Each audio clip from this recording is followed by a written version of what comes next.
Okay, welcome to lesson 5, and this topic is about fair value gaps. A fair value gap is probably one of my most used things. If you remember in the previous lesson on liquidity, which is just external highs and lows, market can gravitate towards those, but the market also gravitates like a magnet towards fair value gaps, which is just an inefficiency or an imbalance in the market. So price does two things. It's either seeking external range liquidity or looking to balance the market out. Now, where does it balance the market out?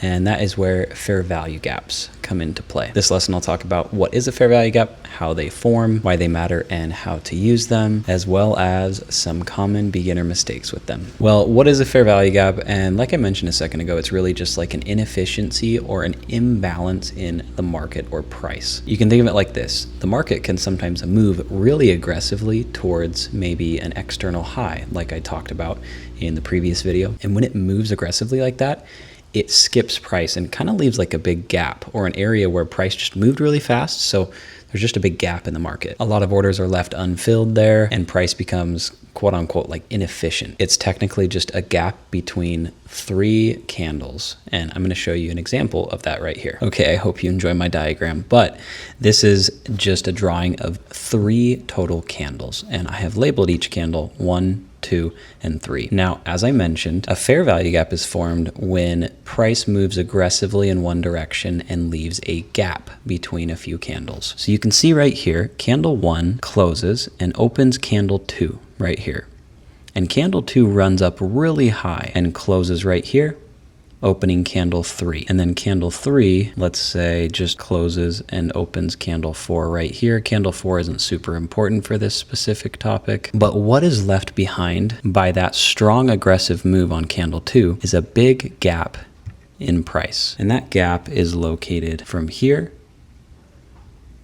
to here. You really want to draw this from the wick to the other wick, meaning from right here on this wick to this wick right here. Now, this is a good example of a bullish fair value gap because price was pushing upwards, right? Let's go ahead and find an example of a bullish fair value gap. Okay, let's use this chart here. This is the NASDAQ on the monthly time frame, which is an extremely large time frame. I actually never really use it, but it's good for this example. So we're looking for a bullish fair value gap, which means price just pushes up really fast, creating a large gap or imbalance in the market. So labeled number 1 here, labeled number 2 right here, and candle number 3. What you'll notice here is candle 1 closes and opens number 2.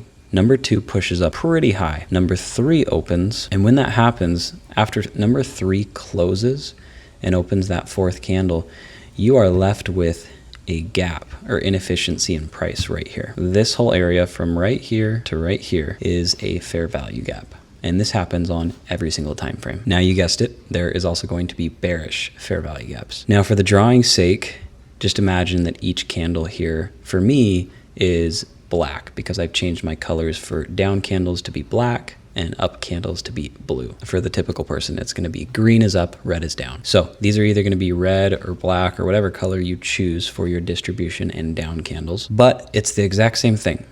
One candle, and in this case, it's candle number 2, pushes extremely far down, leaving a gap or inefficiency in price from right here to right here. Let's go ahead and find an example of a bearish fair value gap on the chart. Okay, here is a perfect example of a bearish fair value gap. This is on the 5-minute time frame on NQ. You have candle number 1 right here, candle number 2, which pushes really far down. The market dropped a lot on this candle. Number 3 opens and closes, and what that leaves you with is a big gap in price right here, also known as the fair value gap. Now it's important to note here, you typically draw it wick to wick, but not every candle is always going to have a wick, which doesn't really matter. You just draw it from either the wick, whether it's a large wick or small wick, or if it doesn't even have a wick, it doesn't matter. Just one candle is obviously displacing and pushing high or low, leaving an inefficiency in price. So I'll show you an example of what it would look like if it didn't have a wick. Don't overthink it, it's really quite simple. If it didn't have a wick, it would simply just be from the body to the wick. We can do it for the top side too, but it would just be this whole area in price where there is an inefficiency or an imbalance. Now you probably understand how to find them, what they look like, and you're probably wondering what the heck and why is that so important? Well, like I said, they can draw price like a magnet and they can act as potential reaction zones for price to continue in a direction. Let's jump into an example on the chart. I'm going to go to the diagram, and then of course I'll show you a example on the chart too. Okay, back to this good old example. This is for a bullish fair value gap. Again, it can go for bearish just like so, but for this example, let's go with the bullish one. Price is very likely to return to this area. Now, what can happen when price returns to this area is it can be a spot for a potential reaction to hold and continue. Same thing goes for if it were to be bearish. It can come and balance out this price, fill orders, and continue lower. I'm gonna find an example for you on the chart. Okay, here is an awesome example of a bullish fair value gap getting created right here. And again, I'm gonna draw it from candle number 1 wick to candle number 3 wick, leaving this whole area in gray as a fair value gap. What you can see is price pulls into it, hangs around here for a little bit, and continues higher. What that did in this move right here is it balanced out this fair value gap and inefficiency in price.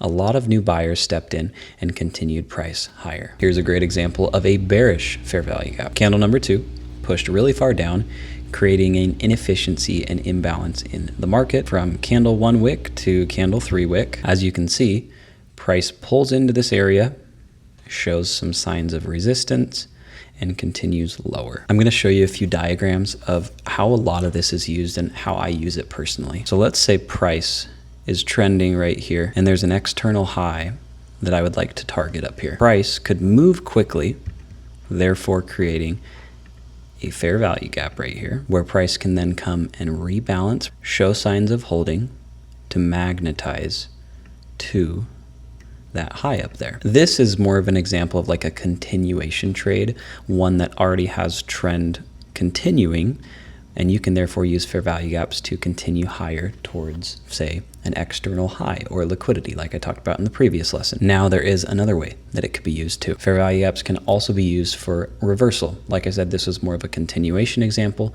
but I will show you a reversal example right here too. Let's say that it hits this external high, which can be, like I mentioned, a good area of reversal. Price could then displace hard, creating an imbalance and fair value gap, also changing market structure. You can see kind of how a lot of this can come together, which it can then return to target an efficiency or a fair value gap, maybe lower, or even an external low. You can see how a lot of this can kind of just come together. Again, it's not always perfect like this. It's just a diagram, but it's fun as I talk about these things to put them together kind of like a puzzle piece. Okay, if you really want to get super deep here, fair value gap is also a form of liquidity within itself. What do I mean by that? Well, this is the 1 hour time frame on the NASDAQ. If I go to a smaller time frame, you're going to see a lot of external highs and lows within this fair value gap, and I'll show you what I mean. Let's go down to the 5 minute. This is now the 5 minute time frame, and this is that 1 hour fair value gap that I have marked out. But what do you know? You have an external low sitting right there on the 5 minute time frame. So technically a fair value gap on smaller time frames is just external range liquidity on those small time frames. This is very deep, and it's not really a super important concept, but it's going to help you realize why fair value gaps form and why price likes to come and balance them. Basically what I'm trying to say is a high time frame fair value gap is also lower time frame liquidity. Okay. A couple common beginner mistakes, which I always like to do because it will give you more of a raw reality check of these concepts that I talk about. There are tons of fair value gaps on every single time frame that get created all the time. Not all of them work, so you shouldn't really be looking to trade every single fair value gap. A good rule of thumb is if one is holding, it's showing some sign at least of support and reaction. So that can be a sign that, you know, it could be a successful fair value gap. The other thing, which it always boils down to this, but using too small of time frame fair value gaps. I use fair value gaps a lot on like the 1 hour, 15 minute, 5 minute time frame. And I'm very picky with the ones that I do use. But a beginner mistake that I see is people will trade every single fair value gap that they see, as well as use way too small of time frames, looking at just the 1 minute, when you're missing kind of the higher context of everything. So fair value gaps are probably my favorite thing to use. They're so awesome.